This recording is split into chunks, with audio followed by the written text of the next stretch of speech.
All right, my old friend Hugh Hewitt writes a spiffy article on Fox News. We are in a war with Iran, but Biden doesn't know it. Trump does. Yes, he does. Hugh Hewitt joins me now, host of the Hugh Hewitt Radio Show and star of radio, television, movies, and everything else. Hugh, it's good to see you. Thanks very much for coming on the show. Read your article and loved it. Good to see you, Larry. I mean, Biden's in a war. I say Iran, but you're mentioning it's obviously Russia and China, North Korea, and so forth. Why don't they know? We've had 3.5 years, Hugh, of appeasement, one after another. And they have these meetings with China, and they get yelled at, and Chinese yell at them, and they cower them, and they don't fight back. We don't take actions. It's very un-Trump-like. I mean, what is the problem with the Bidens? Let's start with that. Let's start at sunk cost, Larry. It's good to see you again. And I wish you were around the White House still so you could explain in Pittsburgh Steeler, very simple language to the people around the White House. The JCPOA did not work. It was a bad idea. Iran is a bad actor. They've been a bad actor since the Iranian Revolution. They are working for China and with China, and they're working for Russia and with Russia. And those three adversaries, I mean, there's some junior partners, North Korea, Venezuela, Cuba, we know them. But those are the big three, China, Russia, and Iran. And we're in a war, and the reason they can't see Iran is because they're so heavily invested in the mythology that President Obama built up about, let's have a grand bargain with Iran. Well, they're religious fanatics, Larry. You know that, I know that. And I heard you ask French Hill, and before that, your other guest, what would Reagan do? You and I both know. We were both in that White House. And President Reagan sent weapons to the Mujahideen because they were fighting the Soviets in Afghanistan. Right. He would send this aid to Ukraine. He would, of course, stand by Israel and by Taiwan. I agree. I mean, I think you're 100% right. And Mujahideen, that's a very good example. Hugh, how much of this, they're blinded by many things. You know, this mystical belief in human rights and the League of United Nations, and we're all civilized countries, which they are not. How much of this is about climate change? You know, you take a look around, appeasing Iran. We just lifted sanctions from that great democratic state called Venezuela.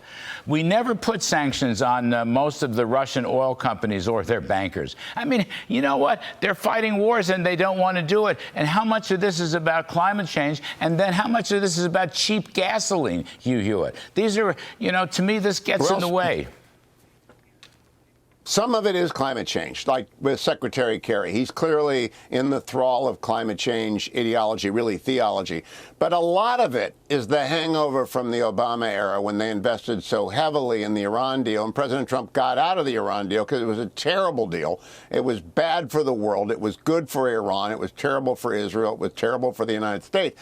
And they are still wedded to it. And I really don't know if we're ever going to get this wing of the Democratic Party. And it's the Barack Obama, Ben Rhodes, and I think Jake Sullivan, Tony Blinken wing, certainly Wendy Sherman, who, very nice person, but she was wrong in '94 when she did the North Korea deal. She was wrong in the Iran deal. She was beaten up on Israel the week before they were attacked by Iran with 320 or 350 missiles and drones and ballistics. I'll tell you, this group just cannot see the world as it is. They want it to be the world that they wish it was. I mean, Hugh, I think that President Trump, who wants to obviously regain office, he sees this. He doesn't like these treaties. He doesn't like these negotiations. He didn't like multilateralism. He liked one-on-one, and he wanted America's interests first. Is diametrically opposed to what the Bidens and the Obamas want to see. In some sense, Trump is changing the whole Republican Party.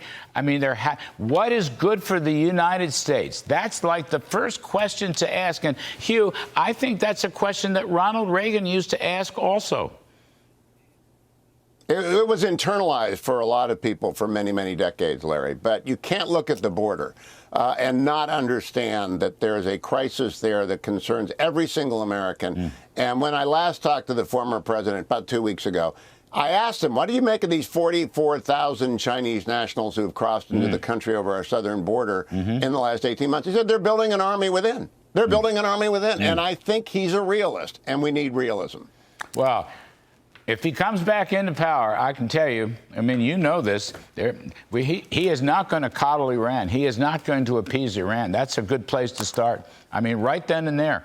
And the same thing with China. China, Hugh, last point, China, by buying oil from Iran and Russia, they are financing 2 wars against the United States. And the Bidens never utter one peep about that. Give you the last word. That is exactly right. I don't need a last word because that is exactly right. China is controlling its 2 main legatees, which are Iran and Russia, and they give Russia and Iran give China the oil on which to run the China grand plan for the next 100 years. We've got to keep it clear. Donald Trump had it clear in his mind. The Republicans are getting it right on the Hill as we speak, and I hope it keeps going forward. We got to bankrupt Iran a second time, as you guys did in the first Trump administration. Great stuff. Hugh Hewitt, it's wonderful to see you again. Wonderful. Thanks for helping us. Hope to see you soon.